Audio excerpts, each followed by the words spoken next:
brace yourself, because you're about to dive into another free first-hour episode of the Higher Side Chats, and we just want to let you know that whether you're looking for a companion through your paranoid insomnia, entertaining yourself through one of life's mundane activities, or trying to ward off the internal screams of all those sad, smothered souls around the office, THC is here. And you should know that every episode of the Higher Side Chats has an entire second hour for Plus members. Sign up at thehighersidechats.com and you'll get years of Plus show archives, lifetime forum access, a special invite to Greg Carlwood's monthly joint sessions, MP3s of THC music, bonus episodes, tour videos, and 10% off t-shirts, grinders, and whatever else ends up in the Higher Side store. It's $8 a month that you won't miss, so become a Plus member and treat yourself in these troubled times. Always action-packed and commercial-free, which means you'll unfortunately never hear my voice again.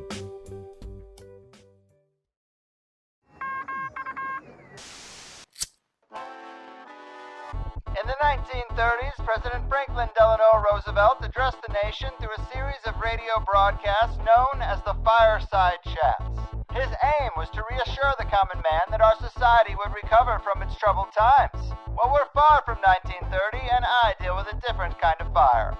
For a new era of worldly frustration, we offer a fresh conversation. I'm Greg Carlwood, and these are the Higher Side Chats.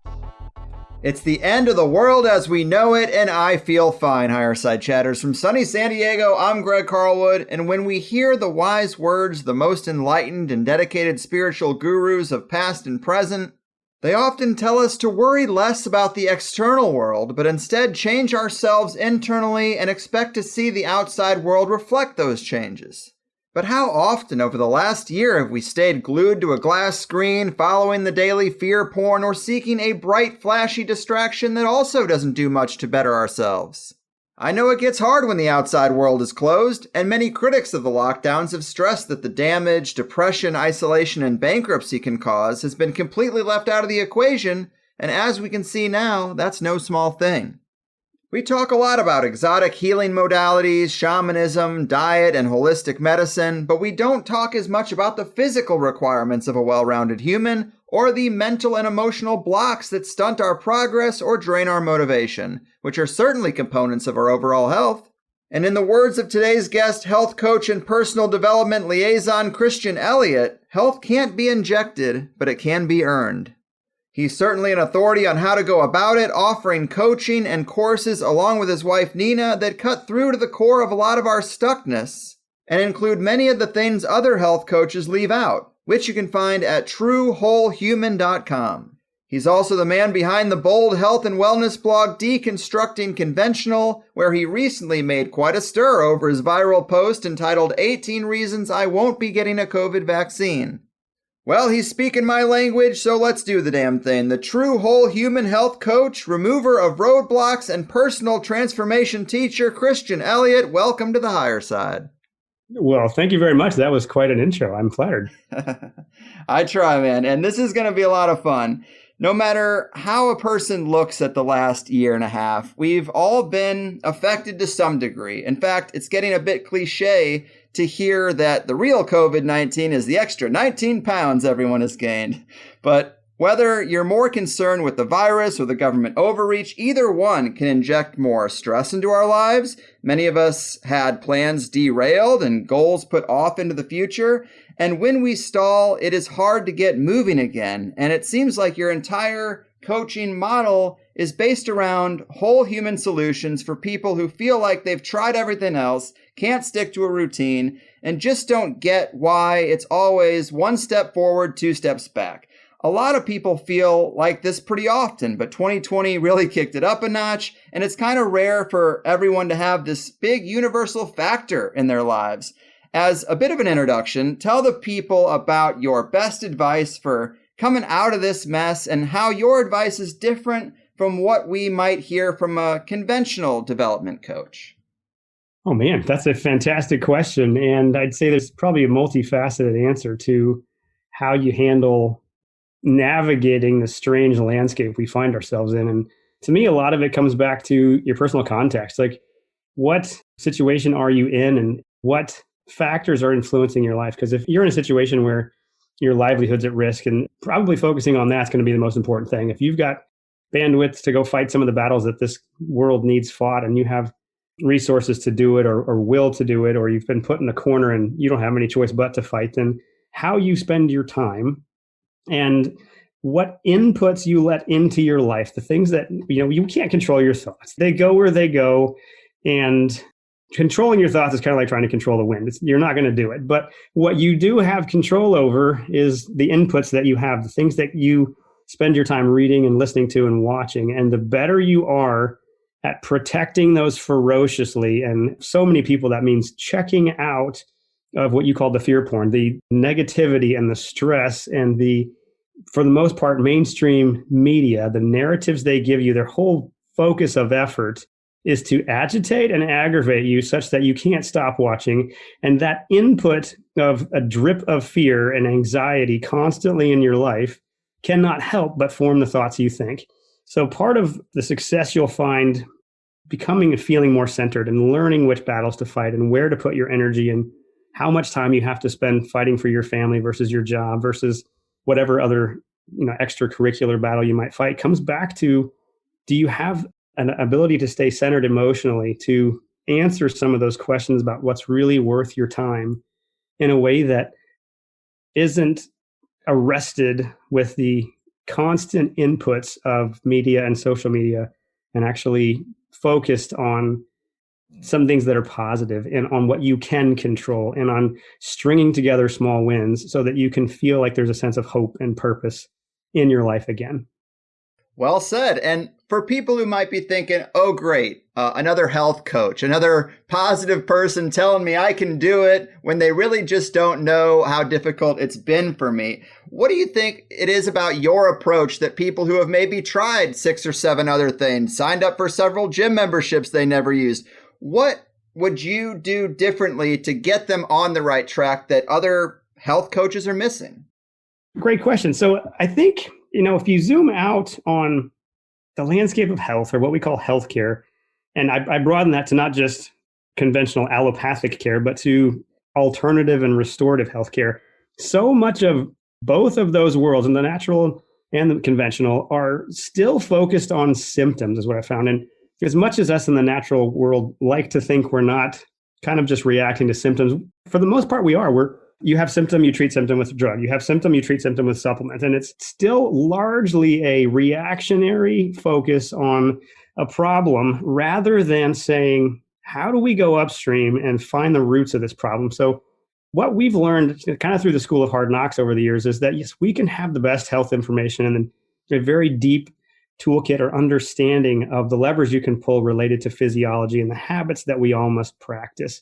And part of the game of health is getting better and better at the things we all have to do. Right? We all have to drink water, right? You can't drink more water to make up for not sleeping. You can't out-exercise a bad diet. There's just some things we all have to be able to do. But what keeps us from doing those, I've found, is there's 2 other areas of upstream thinking besides just how does the body heal and what do we need to do to create the scenario for it to heal. Because we have to go upstream and understand there's a human nature element to the process of change. There is strengths that you bring to the table and things that we would call your shadow side, things that are their stress responses and avoidance patterns and narratives you have told yourself probably from childhood or from parts of life that didn't go the way you want. And if you can't fill a narrative void with something that makes sense, you're just going to make something up to get yourself through that day. And so much of what blocks us when we go to make changes isn't a common refrain I hear from people is, I know what to do, but I can't make myself do it. There's that understanding that there's something else here that's kind of in the way. There's a lack of self-awareness of why I'm doing these things. And so it's upstream looking for like, why in the world do I do this sort of thing? So that's the second piece. It's just that upstream in human nature. And then the third piece is really just shockingly a missing part of the way we think about approaching our health. And that's the context of our lives. If you're a busy mom or dad with multiple kids and a full-time job and you barely have any margin in your life, that's a very different scenario than a 20 or 30 something single person who's trying to change their life. And it's the context of the life you live, the goals you have, the support structure that you have, the checklist of responsibilities that personal and professional that you have to do.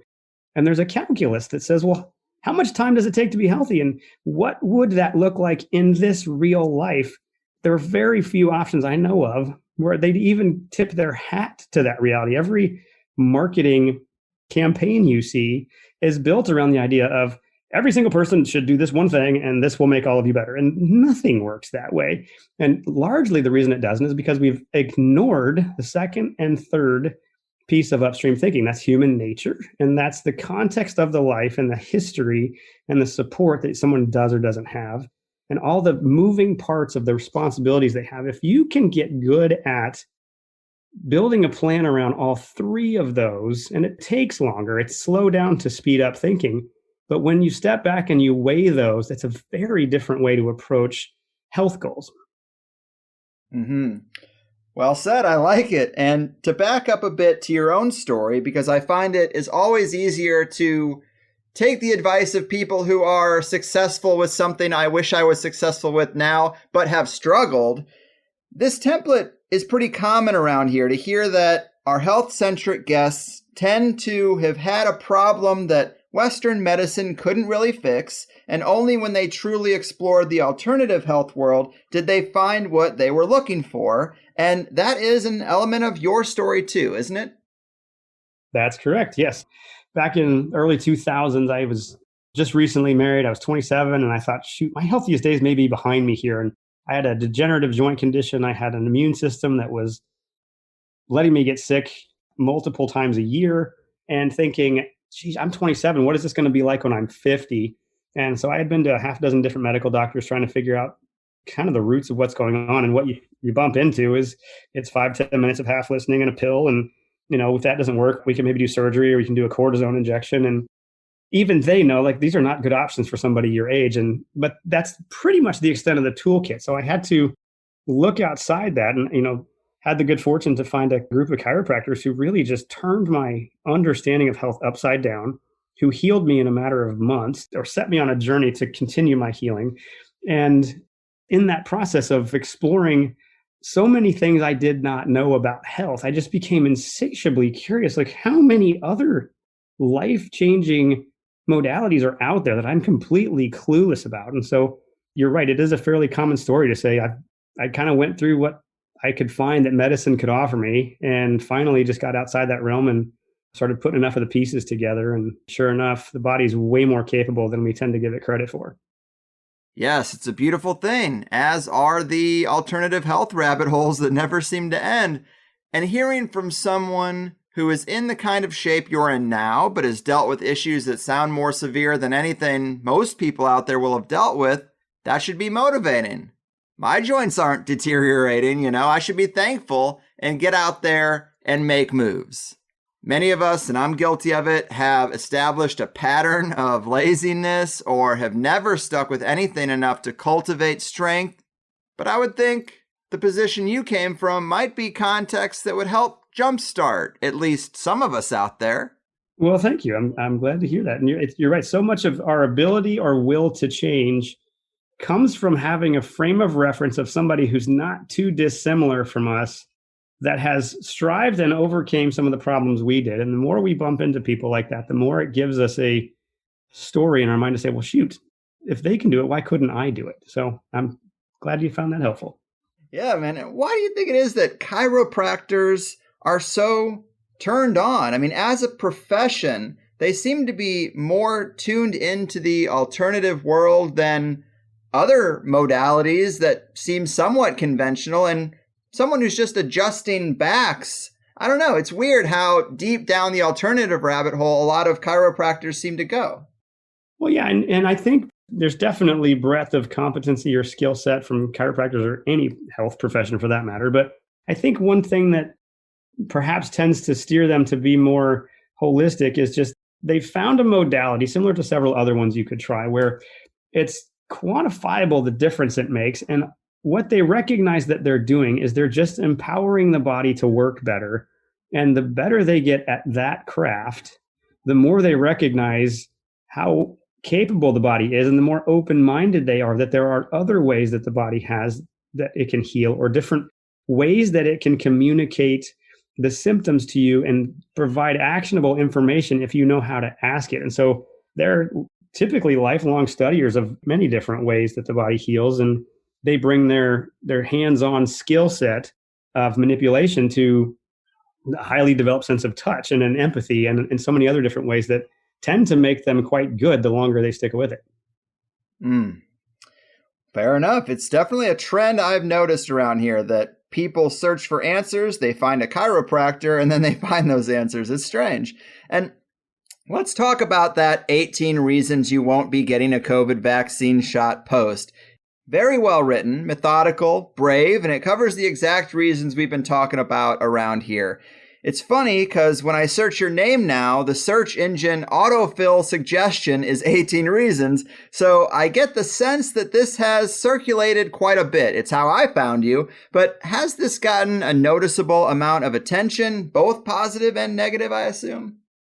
It certainly has gotten attention. It's way beyond stratospherically beyond anything I was ever expecting. But the most read post I had before that was about 1,012 views. And so this one's, I think, somewhere near 3.7 million now. And so, yeah, completely different realm. And I sent that post, I kind of just swallowed hard and said, here we go. Like, I just braced for a lot of pushback, for a torrent of negativity to come my way. And I'm delighted to say that has almost been exclusively the opposite. I've found so many people, to my delight, doctors and nurses and scientists, and some with reputations or resumes that make you go, wow, this person's reaching out. But so many people that have just been grateful that I would step up and say something that they feel like they can't say, or that I organized something in a way that was readable. And so I think on some level, yes, a lot of attention, but it's been my goal now is just to be a good steward of that and to help where I can. But I guess to your question, the biggest takeaway that I got is that people are hungry for truth, and it doesn't need to be rude when it's spoken. It just needs to be spoken. And that when you can say something that resonates, a lot of people will find it helpful and want to share it. And so a lot more I could say about it, but what other thoughts do you have? Well, I just think it's very interesting that a lot of times people who have maybe a mainstream career or a career that is going to appeal to a broad amount of people, they do something bold like this, and it's kind of risky because you're potentially sacrificing your mainstream audience for this niche audience, but that niche audience might be way more passionate and attracted to someone who's willing to be bold and speak truth on an unpopular issue. And I just think that's kind of an interesting dynamic that people find that is kind of hard to really follow through on because of that risk to our paychecks. Yeah, no, you're right. And I think so many people, especially a lot of the ones that have written me, have said, thank you for saying what I can't say, literally because they don't want to lose friend circles, or they don't want to create tension at work or put their career at risk. And people have asked me, well, what can I do to help? And I don't know the answer to that. I just know, for me, one thing I can do is write. I'm not in a situation where somebody's going to come fire me. I'm not in a situation where my kids are going to get ridiculed for daddy's blog post. And so there's, I guess, on some level, less risk. I have certainly the risk of people saying things about me that would, you take enough arrows and no human is above being impacted by that. But yeah, I think you're right. So much of why people have not spoken up is fear. And so many of the doctors and scientists that do speak up, the ones to me that I find the most respect for are the ones that do have a lot to lose by saying things. And so many of the ones that do speak up are the ones that their private practice, they're not going to be fired. They can go out and speak what their conscience tells them to do. And so where can the rest of us help? I don't know. You figure out where you can be bold, where you can stand in the fire, where you can sharpen your skills of dialogue or empathy or relating to other humans. And can you write? Can you make videos? Can you have conversations? I don't know, but the more all of us find a way to make a difference, the sooner we change things for the better. Cheers to that. And these things are difficult to do when we're right in the middle of a story, but I think you're going to be on the right side of history. And luckily, the alternative community isn't as small as they try to make us look on the nightly news. And of course, 18 reasons is a lot to go through one by one, but I did want to highlight a couple of things in there. You mentioned the legal immunity these companies have, which is a great point, but another one of your reasons is the vaccine manufacturer's checkered past. And when I get sucked into the debate talking about the criminal past of Pfizer, AstraZeneca, and Johnson & Johnson has been very useful. Just to quote the piece, you say, in case it hasn't sunk in, let me reiterate. 3 of the 4 COVID vaccine makers have been sued for products they brought to market, even though they knew injuries and deaths would result. Johnson & Johnson has lost major lawsuits in 95, 96, 2001, 2010, 11, 16, and 19. Pfizer has the distinction of the biggest criminal payout in history. They have lost so many lawsuits, it's hard to count. Maybe that's why they are demanding that countries where they don't have liability protection put up collateral to cover vaccine injury lawsuits. AstraZeneca has similarly lost so many lawsuits it's hard to count. And in case you missed it, the company had their COVID vaccine suspended in at least 18 countries over concerns of blood clots, and they completely botched their meeting with the FDA with numbers from their study that didn't match. Oh, and apparently Johnson & Johnson and AstraZeneca, whose vaccine is not approved for emergency use in the US, had a little mix-up in their ingredients in 15 million doses. Oops. Man, I mean, that just tells us so much, and it's hard to argue with a lot of that. But talk to us a little bit about what concerns you most with these companies themselves and their track records, because I think when we're fighting the big machine and the propaganda war, this is a silver lining. I mean, it's handed to us on a silver platter that we should be a little skeptical of these companies' history. Well, you just read the hit list and you read a fraction of what they have been found guilty of. Like Pfizer is currently under a boatload of lawsuits for the Gardasil vaccine because they've been found to commit fraud. You can't sue them for liability, but you can sue them for committing fraud. So even within the vaccine realm, they have a court case going on. And it really takes a big leap in logic to say, you know what, these companies, sure, they get caught doing all sorts of things that aren't a great idea. And we know pharma can dabble in the evil from time to time. But, when it comes to vaccines, of course they would not do that. Except for the fact that they don't have any liability and they can't get caught. So why would we assume that they would not do that? It's such a blind trust that is completely unfounded. It baffles me that anyone would extend to them trust over their body's sovereignty of something that has not been proven to stop infection or transmission and just say, you know what, we're just going to go with it because people in power tell me it's safe. It's shocking to me that we don't have a deeper degree of skepticism over companies that have such a littered criminal history. And if people started going to jail when those things happened, I might have hoped that it would change. But it's just the cost of doing business. You pay a couple $1 billion because you killed some people and then you go back to business as usual. And it's just a line item in your budget. It's not a moment of conscience and rethinking your business strategy. It's just a heck of a way to make a lot of money. Yes. Know them by their fruits, as they say, and their fruits are pretty rotten. Right. And some of the other related points are that the vaccines don't stop transmission or infection, so why get it? People are catching COVID after being fully vaccinated. And a very important one here, underreporting of adverse reactions and death. We've heard about the Harvard study on VAERS vaccine injury reporting that showed less than 1% of adverse reactions are typically being reported to the database. But you go on to write, while the problems with VAERS have not been fixed, at the time of this writing, VAERS reports over 2,200 deaths from the current COVID vaccines, as well as close to 60,000 adverse reactions.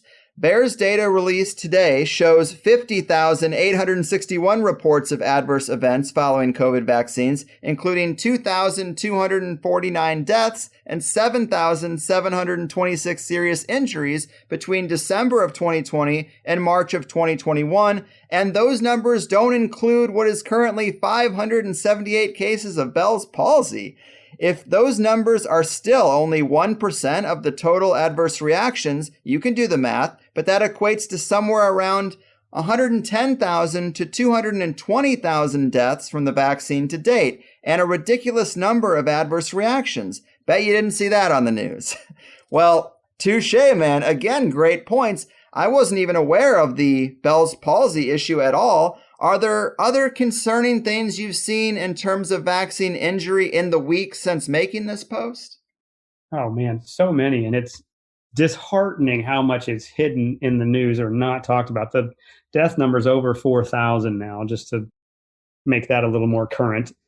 But yes, the number of anaphylaxis reactions, the number of women especially suffering tremors or paralysis of some or all of their limbs, the number of women with bleeding or menstruation issues or issues with fertility, dramatic changes in their cycles, so many different, the blood clotting most people know about from all of the vaccines are causing blood clotting issues. And the risk you have to take or what you have to swallow when you go take these products is, one, they have no liability. If something happens to you, stinks to be you. And then the second thing is there's no way that we test to know if anyone has an underlying susceptibility to any of the things that we're seeing happen across the age spectrum to people after they get vaccinated. So yeah, there's so many different concerning narratives, and we could spend a whole hour talking about just those. But the point is that system has not been fixed. And in fact, the CDC has gone so far, to your point about people catching COVID after being fully vaccinated, they have now changed, shockingly, they have changed, I guess expectedly might be depending on your perspective.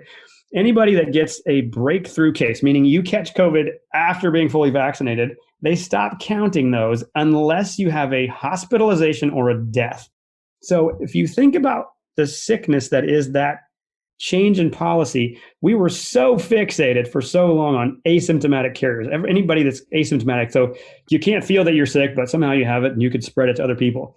And now that the vaccine's out, and I could have caught COVID and have it after being vaccinated, and it shows up on a test, we're not going to count that as really a breakthrough case. It's only going to be counted if you go to the hospital or if you die. Mm-hmm.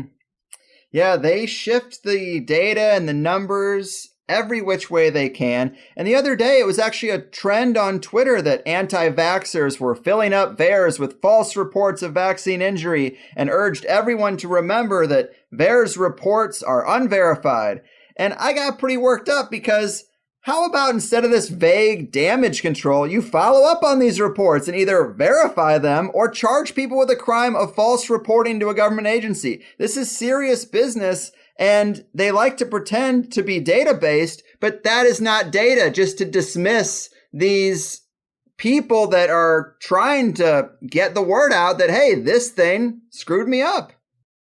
Right. There are so many anecdotal arguments about, well, yeah, but that wasn't really a COVID death and anybody can report anything. And the flip side of anecdotal stories is also true of doctors who literally don't know the system exists, or doctors who go to register somebody and the system is down and they can't get it registered, or people who try to have their doctor register an adverse event and the doctor refuses to do it. So either way you want to go, we are not counting this accurately. And there's so many broken parts to this system that are not that hard to fix. And the CDC has been taken to task by two different organizations, probably more than I know of, but at least two, with very serious questions about how the system works so we can understand what the problems are and how to fix it. My last awareness is it's 60 plus days. I think it's 64 days since those questions have been sent to the CDC, and they refuse to even answer them because the CDC is supposed to follow up with every one of these incidents that are reported, especially the deaths.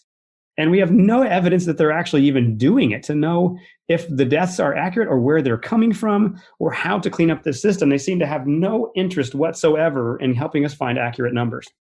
Yeah, very telling.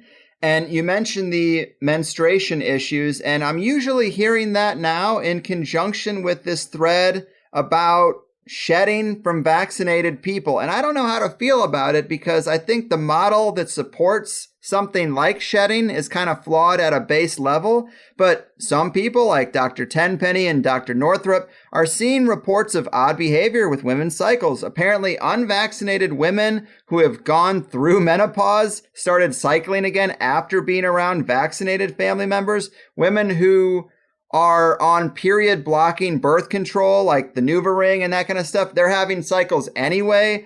This is very strange stuff. And the element that's the strangest to me is that the suggestion is that you just have to be around a vaccinated person and some of this stuff starts happening. Have you heard that? Do you put any stock in that kind of stuff?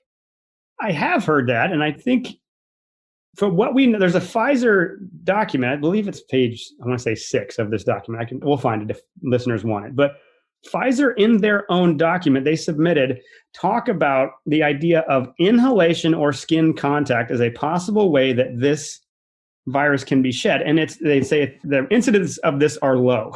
And so that leaves us with so many questions. Okay, you know this happens, that people can get it from inhalation or skin contact. So where did you see that happen? And what does it mean that it's a low or extremely low risk? Is that 0.1%? Is that 1? Is that 10%? What's a low chance, a low probability of this? But there's evidence that it does happen. Do we know all of what there is to know about it? No, they're not very forthcoming with answering some of those questions or with what they already know. So the idea that it can be shed has plausibility to it. And then especially with these, people would probably argue, anecdotal stories of others being around those who were vaccinated and suddenly they have reactions. And part of what we're slowly starting to understand is this spike protein. The coronavirus is that, you think of it as a circle or a ball with a whole bunch of spikes on it, like a little crown. That's where the crown look comes from. It's a whole bunch of little spikes sticking up off this ball. And those spike proteins, when you get injected with the mRNA vaccine, you're getting injected with billions of them instantly, which you would never be exposed to that much volume of them by catching it in the wild. So we have no idea the ramifications of billions of spike proteins being injected into the human body and where they might go. But what they are is they're a way that lets the coronavirus into the cell. Okay, why in the world do we want to be injecting something like that into it? And what are the ramifications for being around people who have? We don't have answers to that. Throw that into the list of data gaps that we have, and the complete absence of any long-term safety awareness of what these vaccines are doing in people. It's just another drip in the bucket that, for any thinking person, makes you scratch your head and say, what in the world are we doing? Yeah, it's very concerning because I'm obviously in the minority of people that I know to not get the vaccine. And my attitude has been live and let live. You do what makes you comfortable, buddy. Just don't judge me for not doing the same. And I thought I was fine with that attitude, but it seems like I might not be. And it just sucks because it's kind of like maybe a happy accident for them that they're able to divide us further over ideological lines, because people who are in the alternative community hearing this, I don't want to see them start avoiding their vaccinated friends and family. It's just another separation, putting us in these little boxes. It's just a really unfortunate data point, and I just don't want it to be true. Yeah, well, I mean, I don't like it any more than anybody else does. But what I can say is I'm not hiding in my basement, hoping that the world doesn't end or we all turn into zombies. My perspective on that is, yes, there's risk to that, but you can fall outside and a brick can step on your head. There's always risk to living, and we can't just live in fear. Yes. But one of the best things we can do is rev up our immune system. If there's ever been a wake-up call globally to rethink how we are treating our bodies and how we are taking care of our health and our planet, then gosh, this is it. Like, the opportunity we have here to double down on the things that we undoubtedly know build health, that build resiliency, because we know the people who are susceptible to, whether it's these shedding or whether it's just catching it in the wild, the more unhealthy you are, the worse off you're going to be. So let that basic knowledge empower you, embolden you to start working on your health as aggressively as you can. Like, you can afford to, you have the time it takes to do it, but put in the work and know that your body's not dumb. It knows how to adapt around things like this, and it can and will if you know how to empower it. Good points. And I do want to transition maybe to some of the more positive stuff we can do, some of the empowering stuff that is in your repertoire while we're still in this first hour. Here's kind of a related quote from the blog where you write, "Do you want to know the hardest question you'll have to answer in order to achieve your goals? Here's the question. What's the big, juicy, emotional, hot button purpose behind that goal?" Seriously? Let me guess. You're probably thinking something like, come on, there has to be a better question than that one. Well, Napoleon Hill, author of Think and Grow Rich, asked over 25,000 people that question and found only 2% of people could give him an answer. What's more, he also found the people who went on to accomplish great things were the 2% who could answer it. He calls the trait of the 2% definiteness of purpose. And I like that. Whether it's health or any of our goals, how can we best use this information? How do we suss out a deeper emotional purpose to our goals? Oh man, now you're asking, you went straight for the jugular there. Those are some of the most impactful and difficult questions to answer when it comes to health or to a well-lived life for that matter. So what I've found in doing this work for as long as I have it, I started mostly in the alternative health realm in as many different ways as I could work on my body. And what I realized over time was I can have the best health information in the world. I've personally done over 36 different healing modalities on my own body. I mean, I've tried a lot of things. And as you walk through that and you realize, shoot, I have so many different ways I can help somebody. We built a facility where we could help in so many different ways, from nutrition to chiropractic and acupuncture and naturopathy and so on. But at the end of the day, if we didn't have a way to address this purpose question, or that what's driving this person, where does the motivation come from?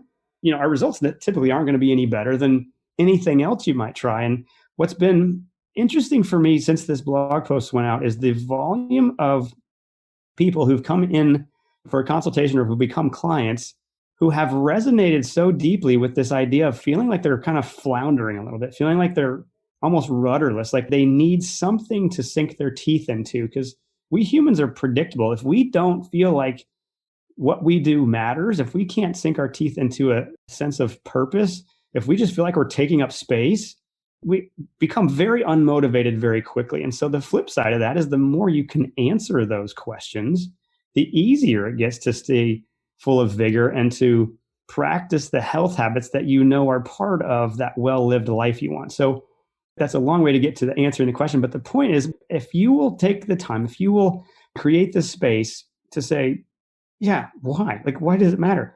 What am I here on this earth to do? Who can I help? Every human, so far as I've ever interacted and can tell, wants to feel like they are making a difference, that their actions matter, and that at the end of the day, somebody's life is better because they showed up. And so much of the motivation black hole that we've fallen into globally is, where do I aim myself in that context? Especially if I can imagine for people that are just graduating and trying to find a place to go work. Like, when you can step back and say, what would be a meaningful life? Because your definition of success is going to be multifaceted. It's not going to be, if you're super healthy and you're broke and have no friends, that won't feel successful. And flip that around. If you have great friends and you're super healthy and you're broke, that doesn't feel successful, and so on. So the point is, we have different check marks or check boxes that we have to hit and that we have to have enough attention to so that we don't go through life and never feel successful. So part of purpose is recognizing that it won't just be saving the whales or ending world hunger or stopping human trafficking. We overthink it sometimes. It's just, who do I matter to? And where do I find a sense of joy? Where can I bring joy to others? And as long as you have the feeling that you matter to one person, there's an uptick of motivation, because now whatever action I'm about to take has meaning because I get to show up for that person. So a lot more I could say, but that's some of what I've been teasing out over the years of how important it is to find that. And sometimes when you can't seem to find answers to those questions, you flip the script and you just start looking for a series of small wins of something you can control. Can you go to bed on time? Can you drink water consistently? Can you exercise? And you find the things, whether it's vocationally, relationally, that just give you a sense of like, hey, I'm actually making progress. That feeling of progress can help you have the fuel to say, oh, I see how this is making a difference. And then on the biological level, the flip side is if you aren't sleeping well and you're undernourished and you never drink water and you're super stressed and you don't ever play, it's going to be really hard to have any of the biological bandwidth to even ask the questions about your purpose. So anyway, it's a holistic way, as much as I can frame it in this time, to how to start thinking about where you find your sense of purpose. But the more you kind of figure out where you are in that ability to articulate what's important to you, it can help you know where to aim in terms of what would be the next step to help me get closer to a clearer purpose. Mm-hmm. Yeah, the emotional question is important. It's kind of buried deep down in there, and we should try to extract it out, and it'll help us in a lot of ways. Now, in the example of our physical shape, I think for a lot of us, the emotional purpose is pretty easy to identify. We want to feel better about our physical self. We want to be more confident. We want to feel less vulnerable or inadequate. And if we've identified that emotional purpose in this context, how can we use that to actually get closer to our goals? I mean, we've acknowledged it, but progress maybe still doesn't seem to be made in that particular case. No, you're asking a really good question. So what I found is there's actually a layer deeper than that. So you don't want to have a whole lot of money in the bank account so you can just stare at your bank statement. You don't want to have a really great body so you can just sit on the beach and do nothing. The things that we ought to and need to be disciplined with at life, taking care of your health, for one example, feels purposeless if it isn't connected to how it's making your life better. So to me, it's easy to get in the weeds with, do I have this app to track this thing, or which meal plan or which exercise program do I follow, and try to muster up the discipline to stick with it. And what I found is that loop of willpower and trying harder and doing this because I know I should, void of the perspective of, okay, so if I take care of my body well, what life does it let me live? Who do I get to show up for? Where do I get to be more present? How do I make more money so I can make a greater impact? And if it's siloed into, I need to exercise or I need to do these health things because I'm supposed to, it's not a very motivating experience. And willpower is a very exhaustible resource. It needs a place that it fits in the larger narrative of the life you're trying to live. And as it gets to be clear, oh, when I show up and when I do take care of myself, I show up and I'm more present for XYZ. When I take care of my sleep and I protect my boundaries, I have the bandwidth to be there with my family and to not be distracted. And I think it's somewhat cart before the horse to say, I got to do all these health things, because if it doesn't know what life you want. But the flip side of that is sometimes you get the discipline of practicing them and trust the process, that the ability to answer the questions about why they matter will show up. You stay disciplined with exercise long enough and you're able to help that person who needs you to move. You're able to do those extra things that make you feel capable and confident. So they both reinforce each other. But if you go to your health habits as a means to an end, it won't matter how many push-ups you can do or how many ounces of water you drink if it doesn't say, I'm doing this because it lets me live a better life.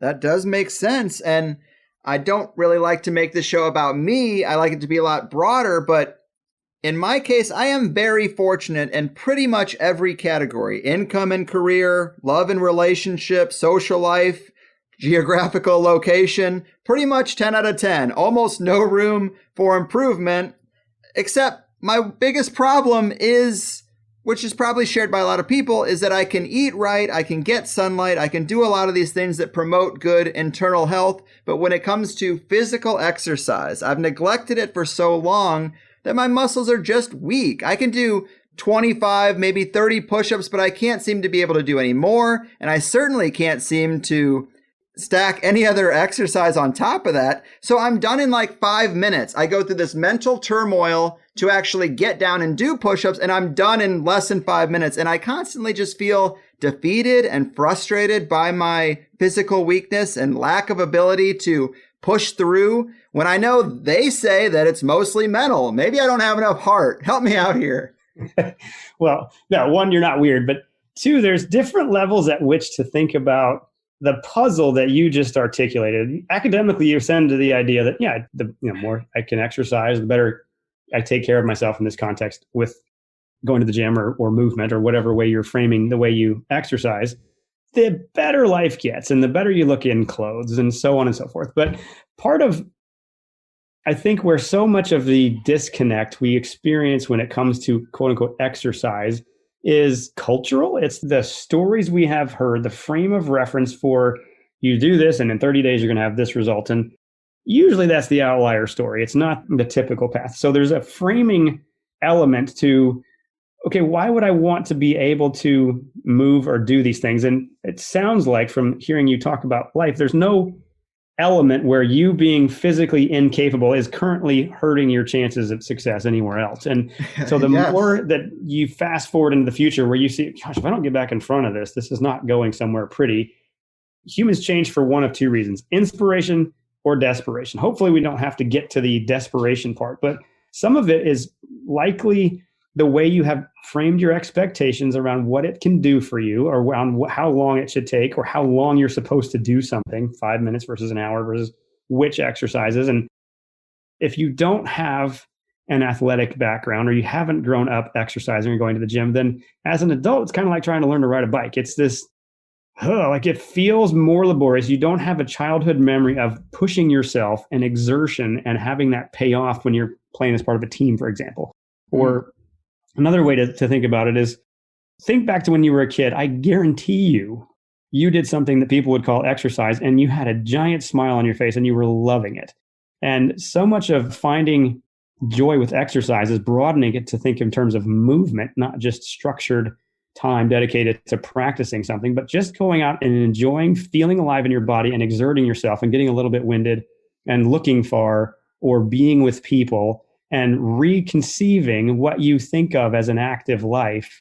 And then as you have more clarity on the life and the adventures you want to live, and then you recognize, wait a minute, exercise can, if I practice it the right way, can be the vehicle to help me be better at that, to help me do it for longer, to help me look better while I do it. And now it has some meaning because you know where you want to go with it. So that'd be one. Another one I'd say is the people that you hang out with have a lot to do with. David McClellan at Harvard, some of his life work was figuring out that the number one influential factor of where we go in life and what we strive for has everything to do with what he called our reference group, the people that we associate with, because we read what they read and we think like they think, and we tend to exercise if they're active, and they rub off on us. So some of it may be finding and plugging into friend circles or new ways to get yourself out there and experience the joy of being active around people that also inspire you. And then recognizing that part of a good, well-lived life is play. It's enjoying the world and getting out there and seeing who you can spend that time with. And then when you frame it that way, exercise can become a joy because you see it's so easy to string together little wins and to feel a sense of progress, probably more than anything else in the entire realm of health habits. It's such a tangible, palpable, my heart rate is up, my muscles are sore, or whatever that feeling is that tells you, I actually can get better. Sometimes you just need to experience that a few times before it clicks. And for some people, it's a matter of weeks. And for other people, I've had clients come back a year later and be like, okay, I get it now. I'm like, I actually crave a workout and I feel so much better when I do it, but it took a while to get there. So the question you want to ponder would be, well, what would it take for me to stay consistent doing this for a year? Like, what would have to happen for me to just not make excuses, to just stay fascinated and curious with the process and hold my expectations loosely, to realize I'm never going to be perfect at this, but I'm committed to not quitting, to continuing to try. And sometimes it's just a shift in how you think about that puzzle that frames it in a way you're like, you know what?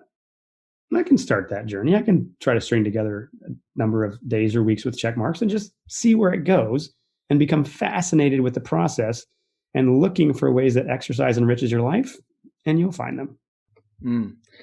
Good advice. I think in my case, I've had so many other successes that I'm just kind of, part of me is comfortable writing off the physical body and saying, well, nobody's perfect. Take your wins and just let that be a loss. Because I don't want to highlight my glaring weaknesses. I don't want to see myself struggle anymore when I've had successes in other ways. And, it's the last thing really to address. And maybe I'm on the verge of almost kind of possibly addressing it. So I do appreciate that. And to maybe broaden this out for everyone, this is kind of a long and involved thing to get into, but it was helpful for me when I took your quiz on the website. And instead of a one-size-fits-all approach, you start your coaching with a personality test. Talk to us about the 4 different personality types and the 4 shadow sides of those personality types that tend to get in our way. Okay, great question. So yeah, that quiz really came out of multiple years of really trying to help as many different people as we could. And my wife's been a big fan of studying human psychology, human nature, different personality type quizzes. And we had the thought, the more we have come to understand human psychology or human nature and the things that really drive every human. You realize it's refreshingly simpler. And then so we took that kind of awareness and said, okay, let's reflect on client transformations of people who have made it and who have overcome the kind of gotten out of their own way and found the success they wanted finally. And so we had, several hundred people to draw from as we thought about that. And as we started creating these, here's what this person did, we realized there's kind of this narrative arc, and we didn't have a number of how many different typical journeys there would be, but we ended up with about 4 fairly common ways that people go through the process of trying to reach their health goals, and to be able to tease out some of the expectations or default settings or wirings or the personalities that people brought to the process. It became a really eye-opening experience. And then to pair that with, okay, well, what were the potholes that these people kept bumping into? And so that became kind of the shadow side, which is a concept we've drawn from different things, in particular the Enneagram. But the idea that what's a health transformation type? So the first one we came up with was what we call the driven achiever. This is somebody who's they're a go-go. They love to have their hands on a lot of things. People typically look at them and say, that person's a success. They really do. I don't know how they do it all and keep all those irons in the fire. And they typically are achievers. The flip side is they're often people who almost every time they hit a crisis of limitations and they get this burnout point where they just realize, I physically can't do all of this. They typically have a hard time saying no to things because they don't want to disappoint people.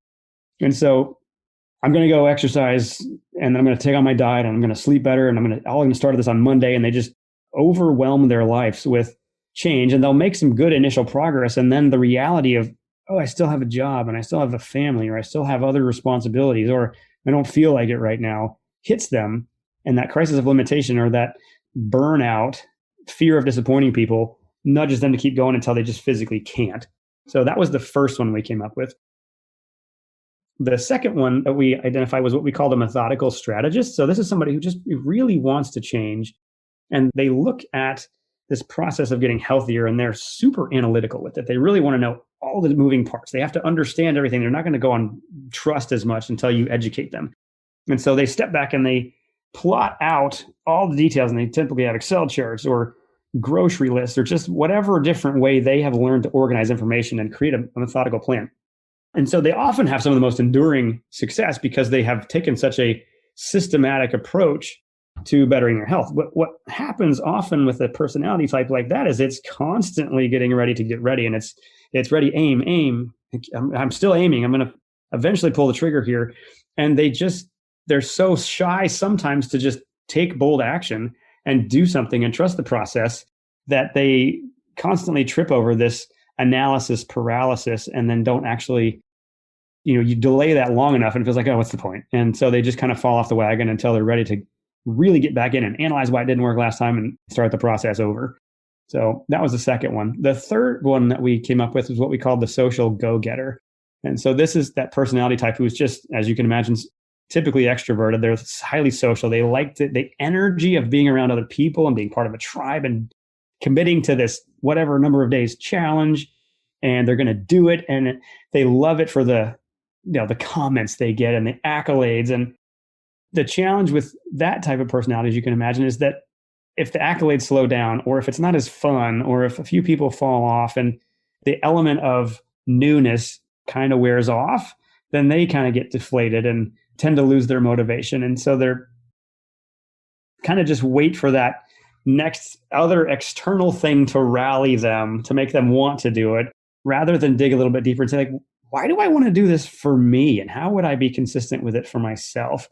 So that was the third one. The fourth one was what we call the bold competitor. And these are the people that are just like, they're going to sign up for the most massive thing they can do. And they typically just go bigger and bigger each time, trying to just, well, if I spend more money, or if I just do something more extreme or more aggressive, I just didn't cut my calories back long enough last time.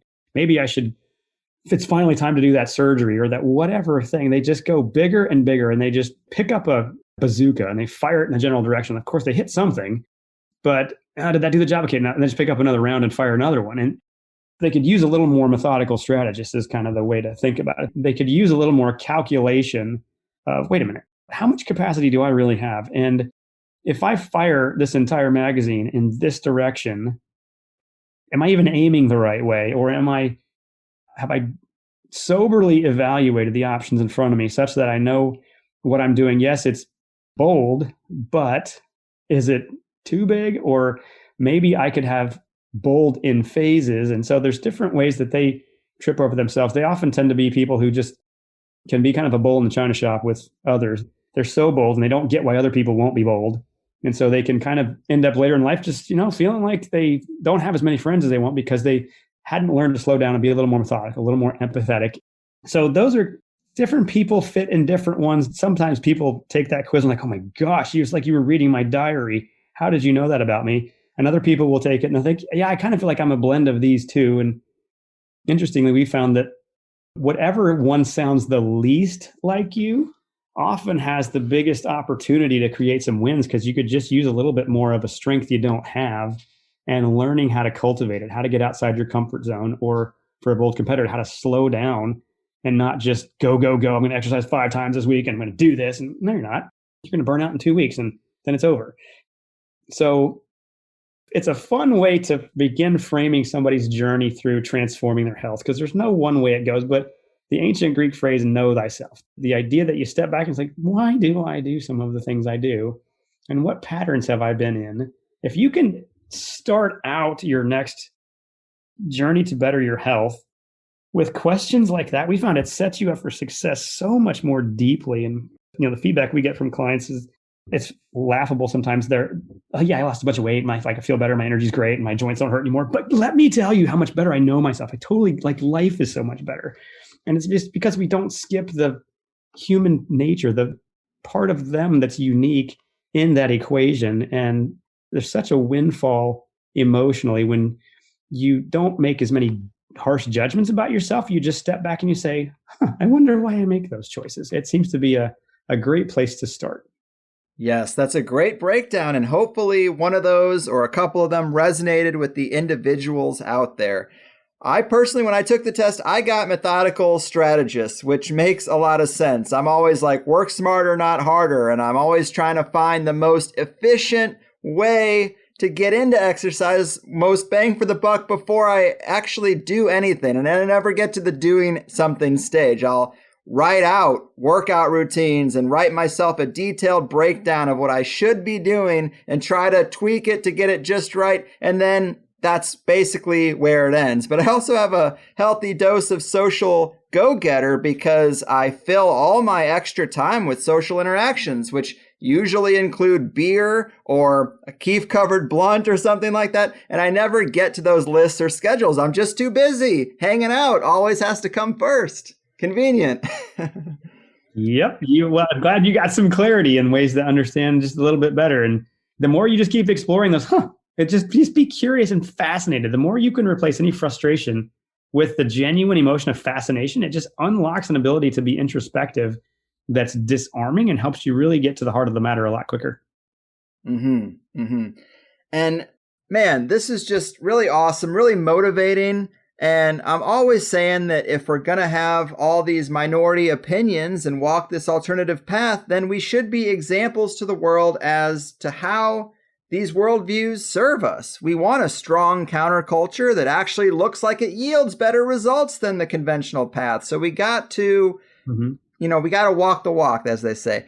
And I think that's ultimately how we win. So I appreciate everything you do, man. Before we call it in, give the people your links. And if any of the listeners are motivated to take the next step or engage in a more hands-on personal development plan with you, where should they go? Well, thank you for asking. They can go to our website, truewholehuman.com. Just 3 words, truewholehuman.com. You can find a way to get a hold of us or learn more about our program there. If you want to see our blog specifically, it's linked from that page, but you could just go directly to deconstructingconventional.com and you can find me ruminating on all sorts of different topics of health and trying to deconstruct the way we've thought about it for a long time. Awesome. Well, I know I'm tempted myself. If I was ever going to have a coach, it would have to be someone who thinks like you. So I really appreciate your time, but keep up the good fight, man, and take care. Well, thank you very much for having me. You got it. All right. How about that? I had a good time, and I think Christian is really brave for putting out some of the blog posts that he has, especially the 18 reasons he won't be getting a COVID vaccine post, because he doesn't really need to do that. He doesn't have to poke the bear. And I think we're all aware that even if we're right on this, we are in the minority. So to put something like that out there that's so controversial when you could just keep those thoughts to yourself is something I wanted to reward. And not just in this one case, but in an ongoing manner. I remember in the early days of this show talking about how we don't really support whistleblowers, and when we have journalists or whistleblowers that end up dead mysteriously, it also doesn't seem to spawn any sort of George Floyd-like outrage. And we have to remember that anyone who is on the fence about being a truth teller or speaking out in their industry, the examples they see that came before them are going to play into their decisions in a big way. Obviously, we're not talking about the same scale here, but we are in the same ballpark. And instead of a world where making a bold, unpopular, but honest proclamation that goes against the grain ruins your career or hurts your ability to do business, I really want to at least contribute to trying to flip the script on that. I want Christian's 18 Reasons post to be the catalyst for a flood of new clients coming in, not going out. It was nice to hear that the vast majority of attention he's gotten has been positive, but I was just thinking about my position in all of this and what I can do, and it felt like the right play. I know some parts of the overall interview were probably a bit tame for us around here, but maybe others were motivated to get up and get moving. Maybe some people thought about their struggles and their stuckness a little differently through Christian's advice. I should throw this out, but again, I asked Christian once we got off the air if he had any sort of coupon code or special offer for us.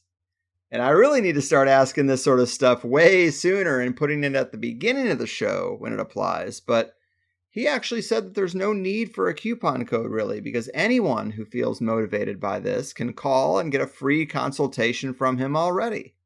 And I'm not sure he's prepared for how many of us there really are, but that's a very generous thing that he does. And if you think you could use a little more personal one-on-one advice and maybe someone to hold you accountable, then Christian is the man to go to.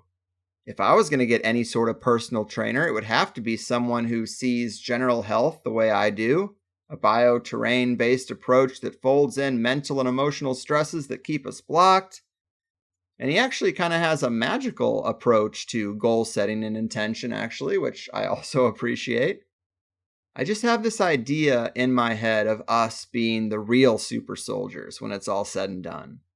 That people who still consume the industrialized foods, who allow themselves to live in fear and take a plethora of Rockefeller petro pills and yes, even get their vaccines, these people are the ones that are going to be in a poor state of health. And we don't have to do anything but be our best selves. And 10 years from now, the world will look around to see who's thriving, and it will be the ones who took the advice of people like Christian and a lot of other THC guests. We can't wake everyone up with words, but we can lead by example, and eventually it will just be obvious whose worldview and way of life is best. I've been hearing more people making comments about how we're at a point in this system now where just being joyful and happy and offering others the opportunity to join in on that is a rebellious act. Jokes and memes and laughter, these are weapons against tyranny and fear, and everything that's going on these days. And I would agree with a lot of that. It's kind of sad that attitudes and actions we used to just consider normal life are being attacked to such a degree that, being a light in the world and all those cheesy phrases that encompass this stuff I'm trying to get at can be seen as a form of pushing back against the encroaching darkness. It's actually better than pushing back because it's more like just completely rising above. To use the old Labyrinth phrase, it's like simply saying, you have no power over me. And that's a beautiful thing. And even if you don't need a lot of health or diet or exercise advice, I hope it's still helpful to see an example like Christian just out there doing his thing. And he made a lot of great points. Let COVID and vaccine shedding reports all be the wake-up call you need to start taking your immune system seriously. Because a lot of us were coasting, weren't we? Let's be honest. Now I'm being more proactive personally, and that's a good thing any way you slice it. I hope you are too. Another good personal rule I heard lately is once you define your goals, make a simple promise to yourself to have no more 0 days, meaning no more days with zero progress. You want to waste half the day on the couch, fine, but at some point, some sort of progress towards your goals must be made before you go to bed. Big or small, doesn't matter, but no more 0 days. I like that. When I had a more conventional job, it's very true that whatever those 2 days off a week were, those were the days to do nothing. And I see it in a lot of my friends as well. I understand, we work hard, we hate those jobs, it takes a lot out of us. You want to just chill on those 2 extra days, but you'll just be rinsing and repeating forever if you don't do something to move towards your goals.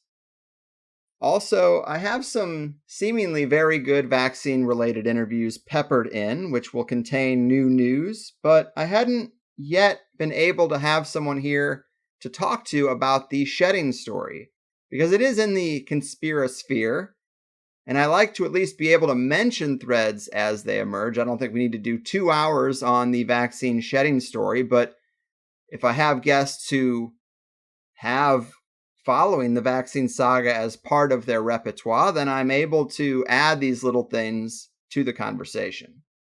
Now, the shedding thing, I do think it kind of just spreads fear and probably shouldn't be dwelled on too much, but another story is the magnets on the arm thing that's going on.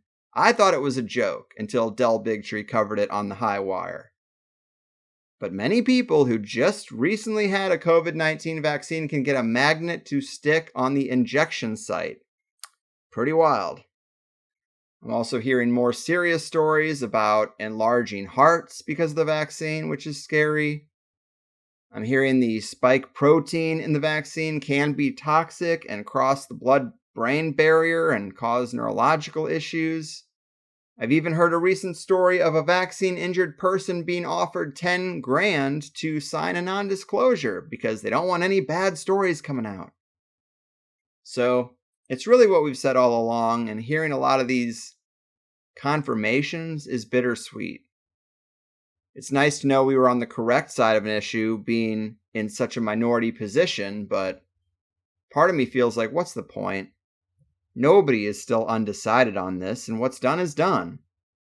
But we have to keep talking about it so that the stories can't be spun as unrelated, that the things people are experiencing couldn't be the result of the vaccine, even though every illness and injury known to man in 2020 was related to COVID.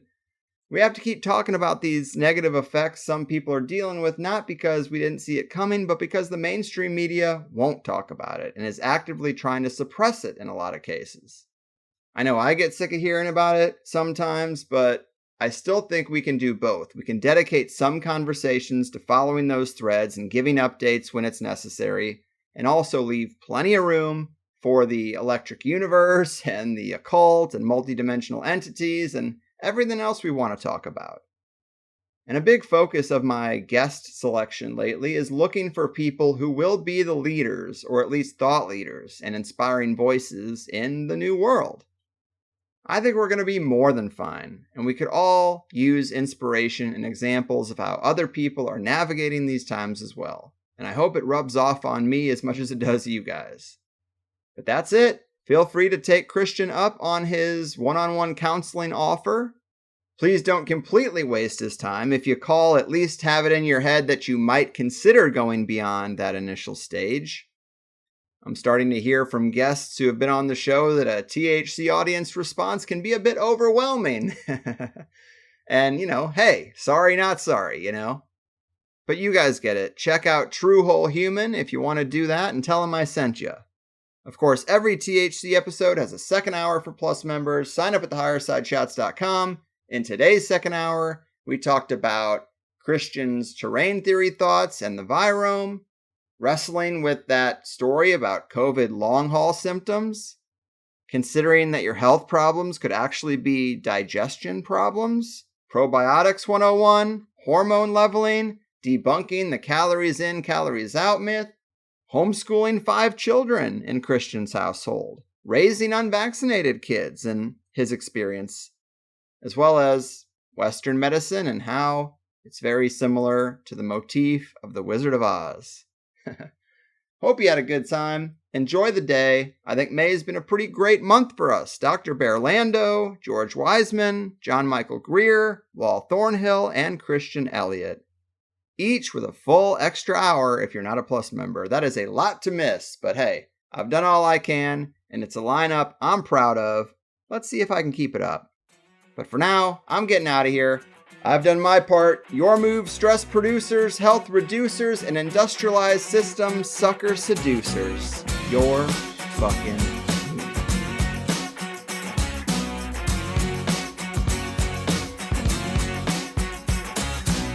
Sometimes when I get down, I eat a bunch of corporate junk. Processed stuff that makes you fat. Yeah, it's a weak and sickly people making industry. Don't tell me lie. Discipline is no fun, I find. Denial makes it all gone. And I don't have to face it, that's right. And you're wrong.